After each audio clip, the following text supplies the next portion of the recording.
We're finally doing it. Yeah, let's go. Let me do 10 push-ups. Yeah. Stretch. Yeah. Get the blood flowing. Yeah, let's go. All right.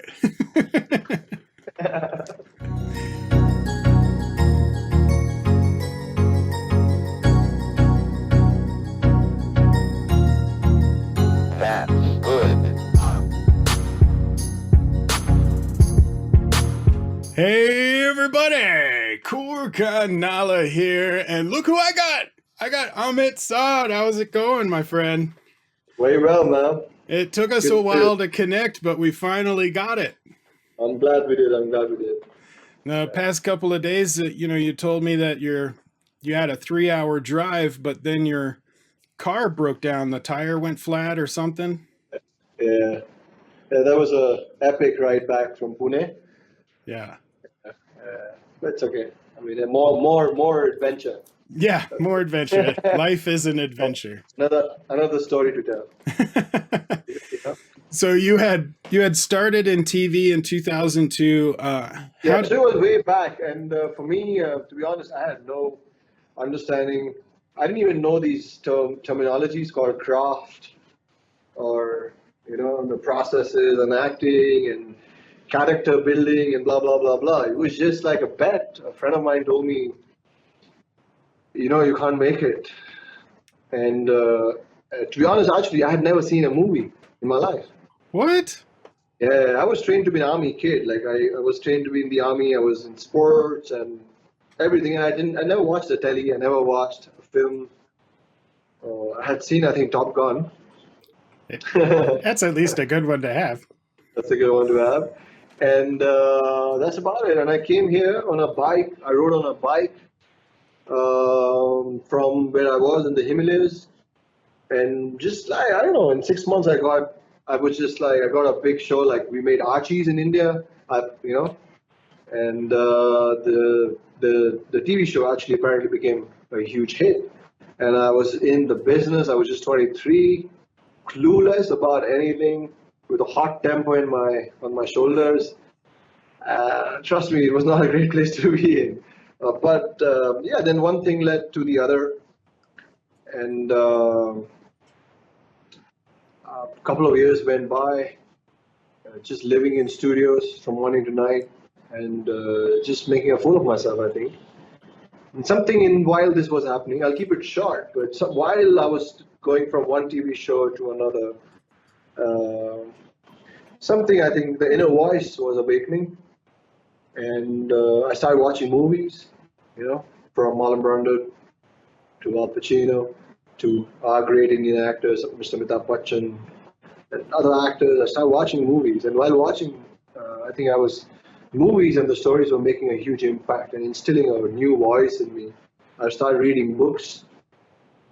I started reading philosophy. I started seeking. And just one day, while watching a movie, I said, I want to be a movie star. And then while that progression was happening, a lot was happening in my life at that time. And then I went to Lee Strasberg, and I enrolled myself in New York. And I think 3 months into that, I saw Al Pacino play Shylock from Merchant of Venice. And I saw him like not that close, but almost that close. Ethan Hawke was sitting next to me, and while walking out from Central Park that evening, it's the first time I'm telling someone the story, Matt. So be grateful. I said to myself, I want to be an actor. I want to create characters, impact audience with right storytelling. And I think that's the first time I actually realized. That's the first time a clear thought process kind of started. And of course, then I came back to India. My first audition was Kai Poche. That was my first audition I gave as soon as I came back to India. And like a new journey started.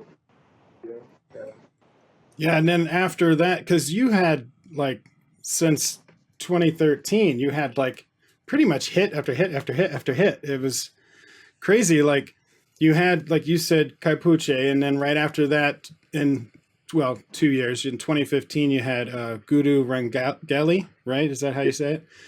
And that's the movie that I picked your little dance clip for your birthday gif. I'm very embarrassed. I know. I saw that and I'm like, ooh, it's his birthday. And so I made the little gif for you. I was like, yeah, that's something to talk about. Yeah, be nice, Matt. And then 2016, you had Sultan. And then 17, you had Sukhar 3. And then this year, you were in Breathe. And now you just finished your film. You were filming Gold with Akshay Kumar. The trailer is coming out on 25th. So I'm excited, Matt, for you to see it and have your opinion, your review. Oh, yeah, I will. Totally. Sure. I will be doing it. I'll give you my honest reaction. I hope it's good. Right. I hope it's good. 25th. Very 25th. excited. Anxiously waiting for 25th. Yeah, because, you're also doing another movie, Yara. Is that it? I mean, yeah, that's a touchy topic. That's a very touchy topic. I finished filming for that film in 2000, early 15, and it's still not come out. You know how our business works. Yeah. That's a very sensitive topic with me. I really worked hard on that film. I go in that film I play 25 and 45. And on weight, I go from 70 to 92. From being 68 kgs to 92 kgs, being fat and 45 and becoming. It took me almost like a year and a half to come down. Wow. And it didn't come out.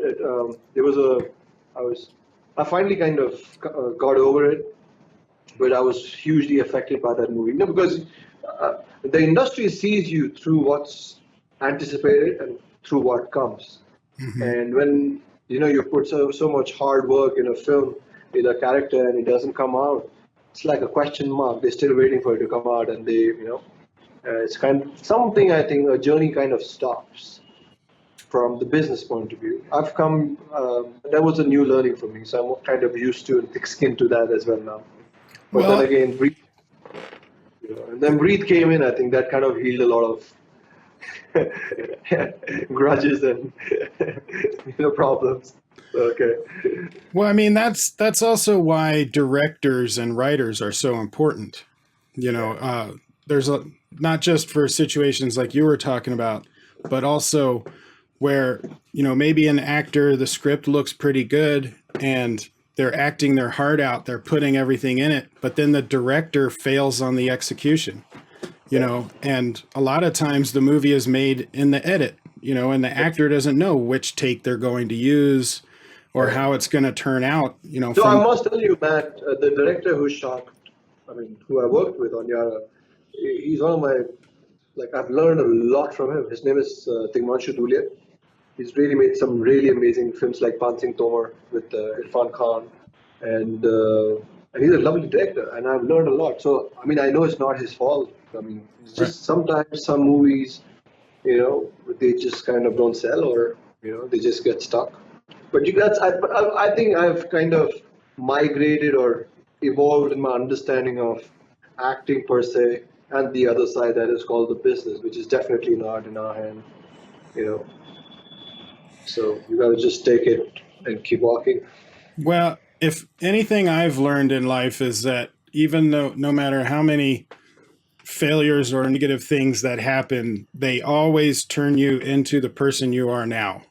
Sure. I've had a lot of failures, but I wouldn't be who I am today if I didn't have them. True, absolutely. I totally agree with you. But I do hope that someday we do get to see that movie, because I am now curious to find out how, what went on with that. Yeah. I also, don't worry, I am not going to ask you to show everybody your six-pack. However, you are famous for it. People enjoy it. I'm actually against it. It's like, I think especially in India, actors only talk about fitness. If you see other actors, in the world, I've never heard Adrian Brody or other great Christopher, so many actors. I just think in India we oversell fitness. being a fitness model, being a fit human being, and being an artist are three different things. It just irritates me sometimes when we oversell. Everything is not about six packs. In fact, contrary to what you were saying, Matt, I, in fact, by God's grace and good genes and discipline, I'm mostly always fit.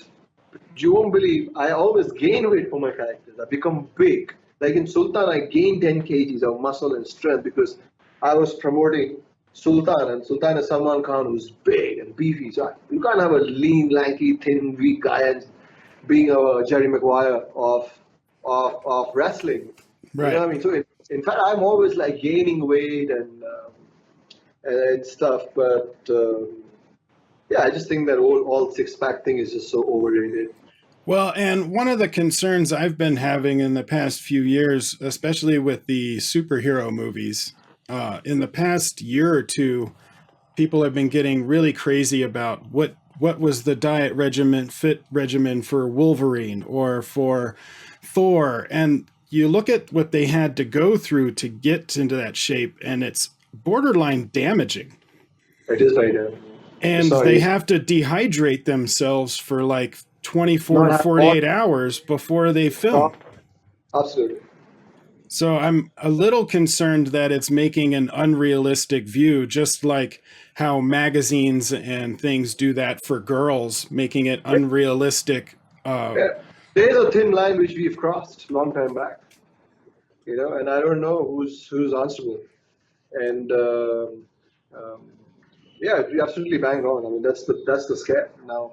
Even the youngsters, when they see a physique or when they see a body, they don't understand what all I was going through. People want six pack or all these aesthetics too soon, too quickly.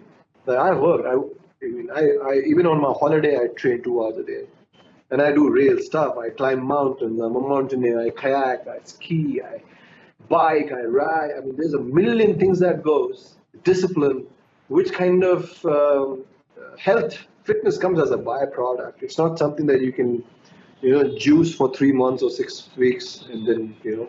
So I hope we get more kind of transparent, with it, so that at least the youth doesn't get misguided. And my whole thing is that.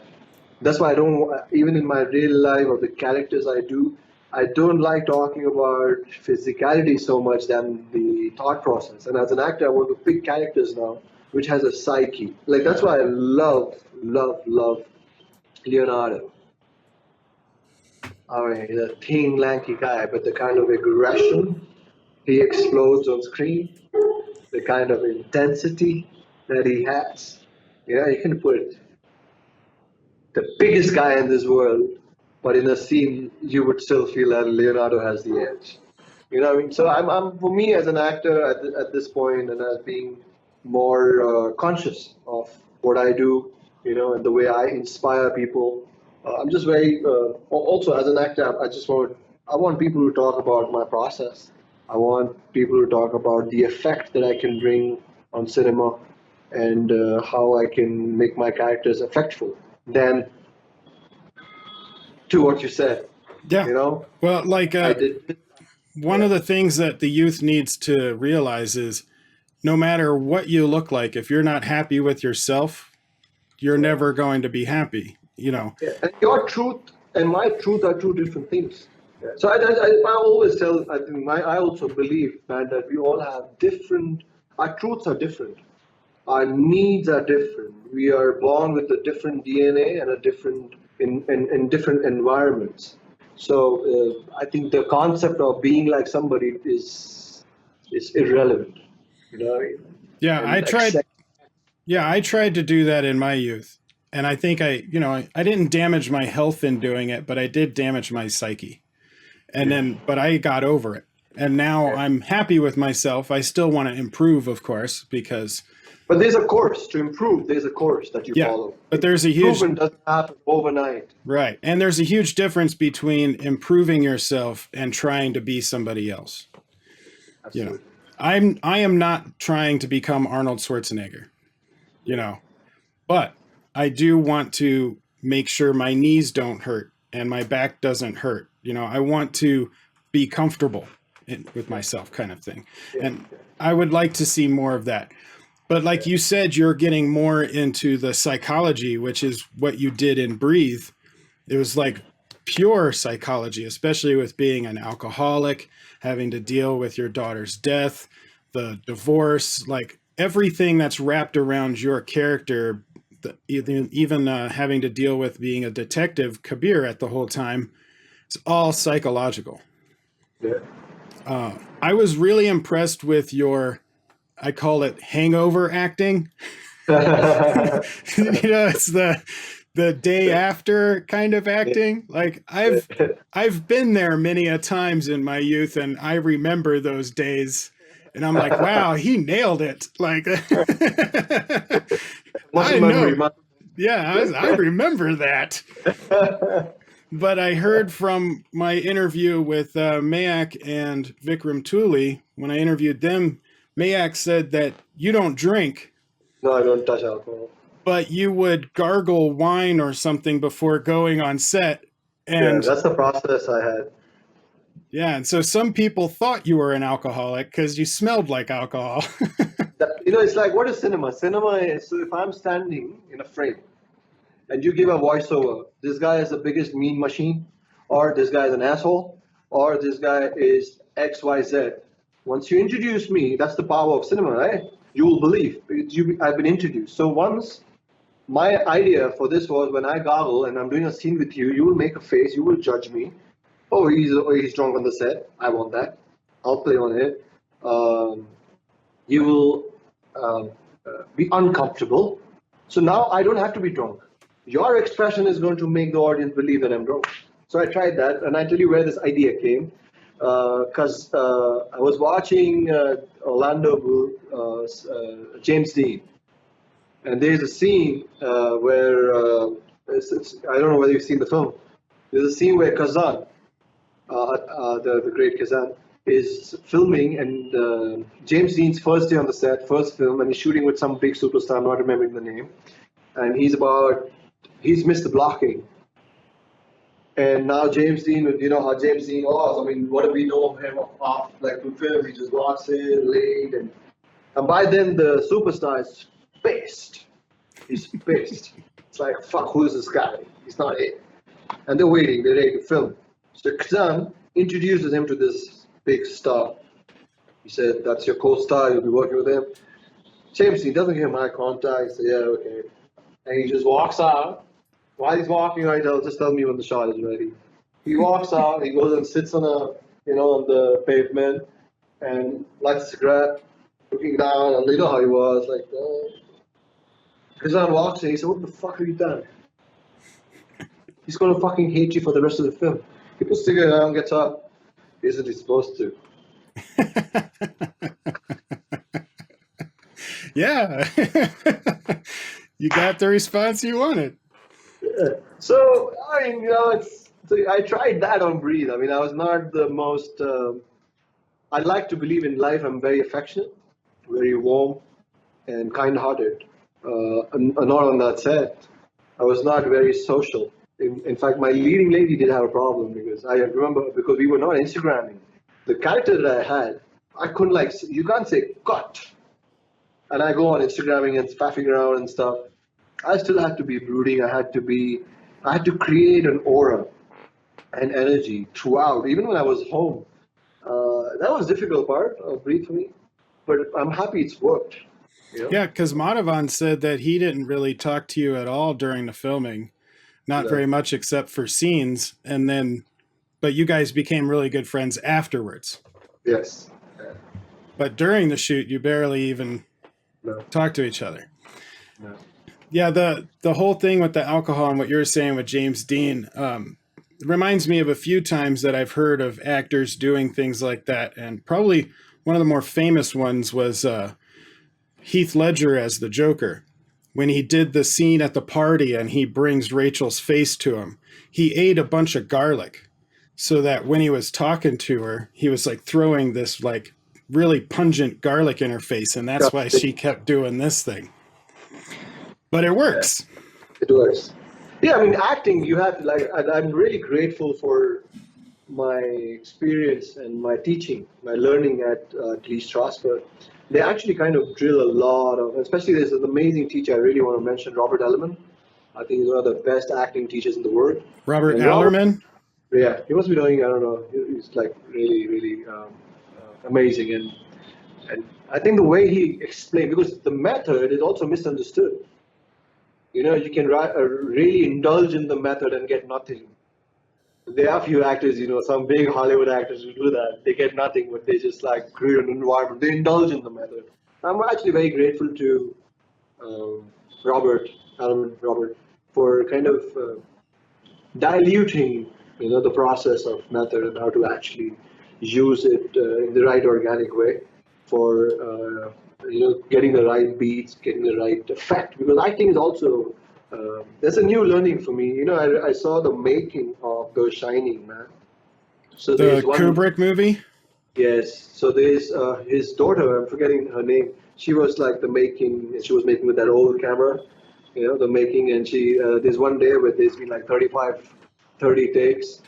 And to get 35 takes from Jack Nicholson, it's only Kubrick who can get it. So Kubrick walks up to Jack and says, "What's wrong?" So Jack Nicholson said, "Nothing, I'm feeling it, man." So he said, "Well, show me something that I like on the telly." That was a huge learning for me. You know, I mean, everything is not about the process or learning or feeling or emotion, but you have to have the impact on the telly. And then next day, the daughter goes and films the making. You know, she wants her making beat, and she asks her father. He said, "What do you think about last night or yesterday?" He says, he was very nonchalant. He says, "Well, um, just, I mean, you know, actors take about 15, 20 takes to leave their word, and another 5 to come to mind, and a few more. It's okay." She goes to Jack Nicholson. I'm sure you must have been disgusted. But he goes, he says, "No, it's just another day filming." I'm sure you must have hated those 40 days. That's a huge lesson I learned as an actor. That yes, we have to find process. We have to dig more, like Malmrado says, dig more, ask more, do more. But eventually, it has to affect. You know what I mean? So that's been my new learning of late.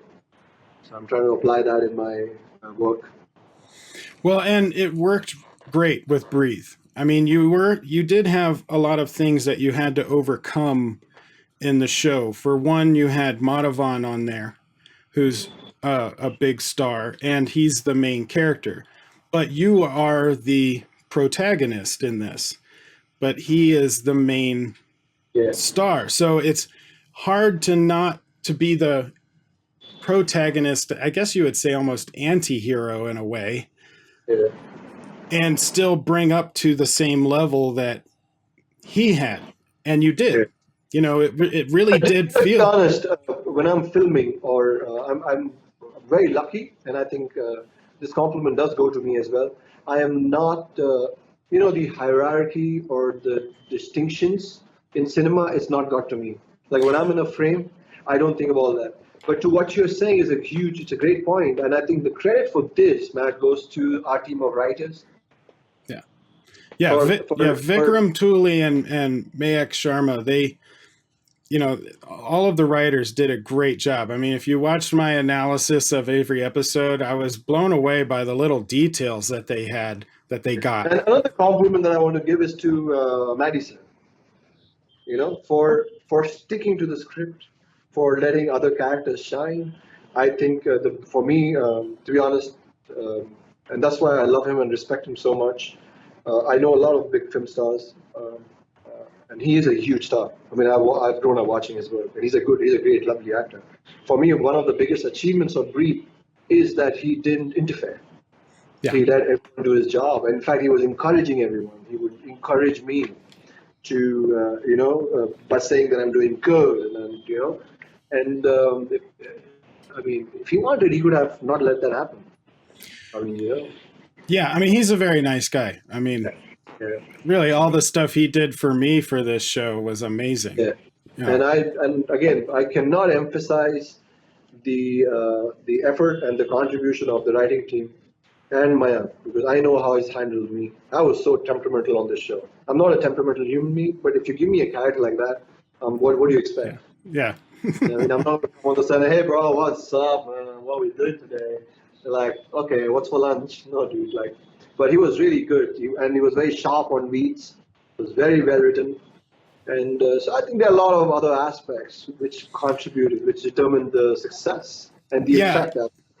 And The effect. I wasn't trying to say that because Madhavan is a famous actor. What I was meaning was people are coming to the show because they see Madhavan's name, and then they're coming to this show, and you have a lot more that you have to elevate to get to that point because he is the main character. So it's written for him. It's written for his character.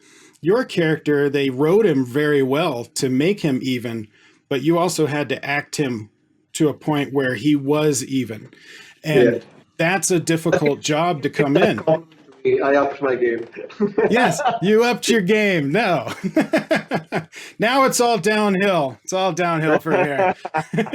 You reached your peak, man. I'm sorry. No. No, but I mean, you did a great job, and you were a shining moment in the show because I was always interested in what you were going to do because your character felt like you weren't sure if he was going to do the right thing or the wrong thing at any given time. You didn't. We kept it like that. In fact, my suggestion to Mayank and the writers was, and they were very welcoming of, because I kind of started owning it, and Mayank saw that, I think. So he did give me a lot of leeway in terms of making him more mine. So I actually told that I want people to be disgusted by Kabir Saban in first through three. And I kind of brought a lot of my life experience.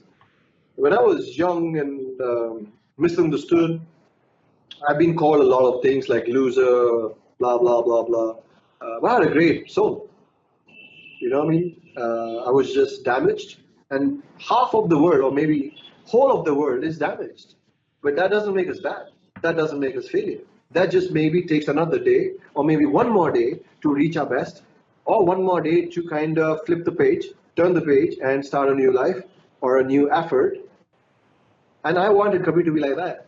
He's a great guy. He's a great cop. But he's messed up. So I wanted to dwell on that, and which of course it was there in the writing as well. It's not that just I brought that in. And that's why I wanted the body language to be low and in confidence, more brooding than maybe this character should have been. So that and I wanted him to impact people that messed up people are beautiful. You know, they just need a chance from society, from family, and when they get a chance, they get up. So Kabir got a chance, he got a purpose, and once he gets the purpose, he changes.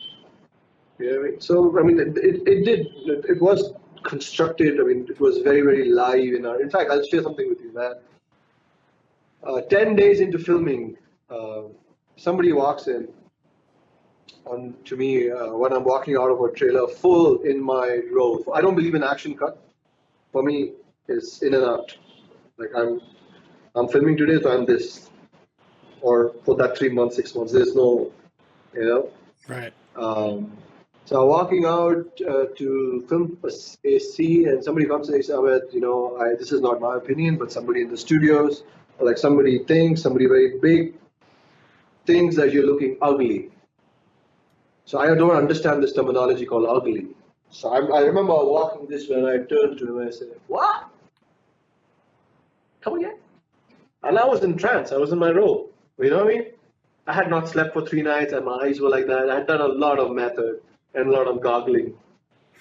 So I said, what do you mean? And I got so pissed. Ugly! I said, that's the role. And I walked into Mayank, and I was so temperamental. I said, what is it? I said, you and me are not on the same thing. What's happening? I threw a fit. I went back to my trailer. He came and he said, calm down.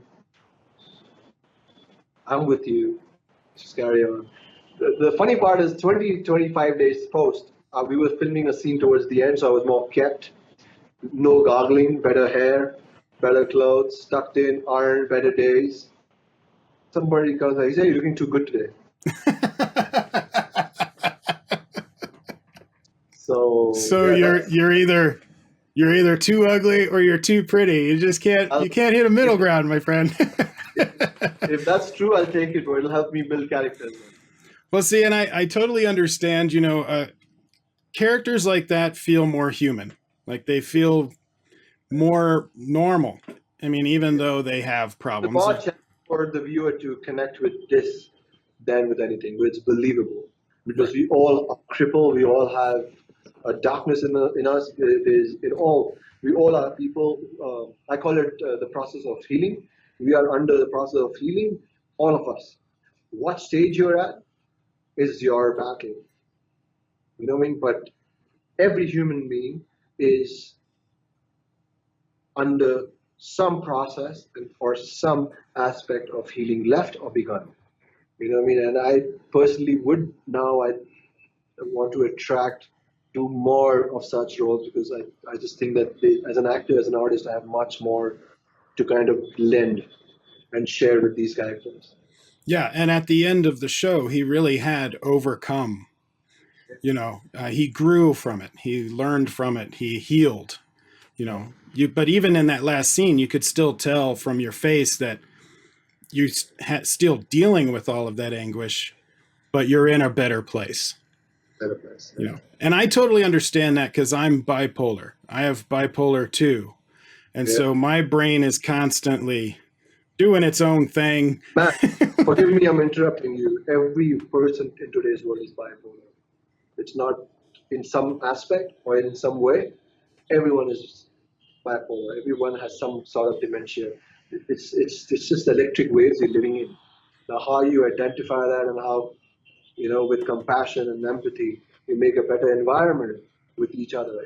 That's why the modern day success is going to be empathy, compassion, gratitude. The world is going to change, and people who won't change will suffer. I mean, will have a harder time. The stride is going to change.